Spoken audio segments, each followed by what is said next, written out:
జై శ్రీమన్నారాయణ. తిరుప్పావై 17వ పాసురం గురించి ఈరోజు తెలుసుకుందాము.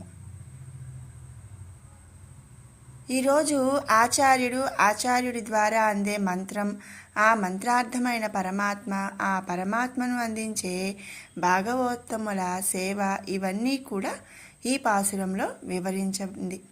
నిన్న ద్వారపాలకులు మన వాళ్ళను లోనికి పంపారు కదండి. మరి ఒకసారి తొంగి చూశారు. అయితే వరుసగా కొన్ని పడకలు కనిపించాయి. అందులో మొదట నందగోపుడు, తరువాత యశోదమ్మ, ఆ తర్వాత అంత స్పష్టంగా కనిపించట్లేదు.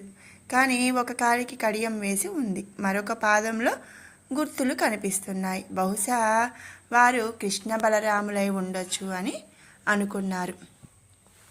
మరి ఏ క్రమంలో చూస్తున్నారో అదే క్రమంలో లేపడం ప్రారంభించారన్నమాట. అంబరమే తన్నీరే సోరే అరం సెయ్యం ఎంబురుమాన్ నందగోపాల ఎలుందిరాయ్. మరి వస్త్రములను, చల్లంటి నీటిని, అన్నమును ఎంతో ఔదార్యంతో ఏ ప్రయోజనం ఆశించకుండా దానం చేసేవాడా ఓ నందగోపాల, మాకు స్వామి అయినవాడా నందగోపాల, నిద్ర నుండి లెమ్ము. మరి గోపికలు కృష్ణుని కలవడానికి నందుడికి, యశోదాదేవికి, బలరాముడికి కూడా కాకాపడుతున్నారనమాట. మరి అంతే కదా, మనం కూడా చూస్తూ ఉంటాం కదండి. మనం ఒకళ్ళ ద్వారా ఏదైనా పని కావాలి అంటే మరి వాళ్ళకి సంబంధించిన వాళ్ళని కూడా మనం కాకాపడుతూ ఉంటాం. అదేవిధంగా ఇక్కడ గోపికలు కృష్ణుని కలవడానికి కృష్ణుడి తల్లిదండ్రులైన నందుడిని, యశోదాదేవిని, అలాగే కృష్ణుడి అన్నగారైన బలరాముడిని కూడా కాకాపడుతున్నారనమాట.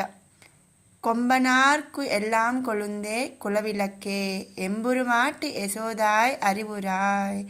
మరి స్త్రీలందరికీ తలమానికం వంటిదానా, సుకుమారమైన శరీరం గల స్త్రీలందరిలో చిగురు వంటిదానా, మా కులమునకు మంగళదీపం వంటిదానా, యశోదాదేవి మేలుకో. యశోదమ్మను మంత్రంగా ఊహించింది, అందుకే తెలివి తెచ్చుకో అని చెబుతుంది. ఓ అష్టాక్షరి మహామంత్రమా, జ్ఞానాన్ని ప్రసాదించు అని అర్థం అన్నమాట. ఇంకా యశోదమ్మ కూడా అంగీకరించింది. ఆమెను దాటి వీళ్ళు లోపలికి వచ్చారు. అంబరం ఊడు అరుత్తు ఓంగి ఉలగవలంద ఉంబర్ కోమనే ఉరంగాదు ఎలుందిరాయ్. మరి ఆకాశం వరకు బాగా పెరిగి లోకములన్నీ కొలచిన నిత్యసూరుల నాయకుడా. మరి ఇక్కడ ఏంటంటే స్వామివారు వామనావతారాన్ని గుర్తు చేసుకుంటున్నారనమాట. కాబట్టి మరి వామనావతారంలో ఎలా అయితే ఆకాశం వరకు కూడా బాగా పెరిగి లోకాలన్నిటినీ కొలిచిన ఎలా అయితే ఉన్నాడో ఆ విధంగా ఇక్కడ వామనావతారాన్ని గుర్తు చేసుకుంటున్నారు. ఓ కృష్ణ మేలుకో. ఆయన లేవలేదు, అన్నగారు కూడా లేవలేదు. మరి కాబట్టి ఆయన కూడా లేవడం లేదని ఆండాళ్ళు భావించి బలరాముణ్ణి లేపడం ప్రారంభించింది. కృష్ణావతారంలో బలరాముని ఆధీనంలో ఉంటాడు ఆ పరమాత్మ. బలరాముణ్ణి విడిచి ఉండడు. మరి దేవకీదేవి గర్భంలో 6 శిశువులు పుట్టారు. ఎవరూ దక్కకపోయేసరికి 7వ గర్భాన్ని రక్షించడానికి రోహిణీదేవి గర్భంలో పెంచారనమాట. ఆ పుట్టిన శిశువుకి ఒక బంగారు కడియం వేశారు.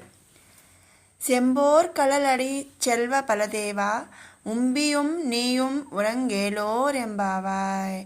మరి అక్కడ ఒక పాదంలో కొన్ని గుర్తులు కనబడుతున్నాయి. అదే కృష్ణుడని గమనించి అక్కడికి వెళ్ళారు. ఇన్నాళ్ళు మాకు తెలియక నీ వద్దకు రాలేదు, ఇప్పుడు నీ గురించి తెలుసుకొని వచ్చాము, లేచి మమ్మల్ని అనుగ్రహించవయ్యా అని ఆండాళ్ళ తల్లి వినిపించింది. ఎర్రని బంగారు కడియాలను పాదములకు ఆభరణముగా ధరించిన ఓ బలరామస్వామి, నీవు నీ తమ్ముడైన శ్రీకృష్ణుడు మేల్కొనండి. మరి అయితే బలరాముడు లేచి మీరు భ్రమపడ్డారు, కృష్ణుడిక్కడ లేడు, నీలాదేవి భవనంలో ఉన్నాడు అని రహస్యాన్ని బలరాముడు గోపికలకు చెప్పాడనమాట. మరి ద్వారపాలకుని వేడుకొన్నందువలన అతడు గడియ తీసి గోపికలను లోనికి పంపగా అచట ఇంకనూ నిద్రిస్తున్న నందగోపులను, శ్రీ యశోదమ్మను, శ్రీ బలరాముడిని, అలాగే శ్రీకృష్ణుడిని చూసి ఈ విధంగా అంటున్నారు. మరి వస్త్రములను, చల్లటి నీటిని, అన్నమును ఎంతో ఔదార్యంతో ఏ ప్రయోజనం ఆశించకుండా దానం చేసేవాడా నందగోపాల, మాకు స్వామి అయినవాడ. మరి గోపికలు కృష్ణుడిని కలవడానికి నందుడికి, యశోదకి, బలరాముడికి కాకా పడుతున్నారన్నమాట. మరి ఆ విధంగా అందరినీ నిద్ర లేపడానికి ప్రయత్నించినప్పుడు బలరాముడు మరి శ్రీకృష్ణుడు ఇక్కడ లేడు, నీలాదేవి భవనంలో ఉన్నాడన్న రహస్యాన్ని చెప్పాడు.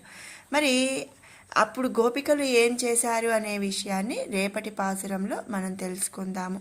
మరి మీ అందరికీ కూడా ఈ వీడియో నచ్చినట్టయితే లైక్ చేయండి, షేర్ చేయండి, అలాగే మరిన్ని అప్డేట్స్ కోసం మన ఛానల్ని సబ్స్క్రైబ్ చేసుకోండి. Thanks for watching.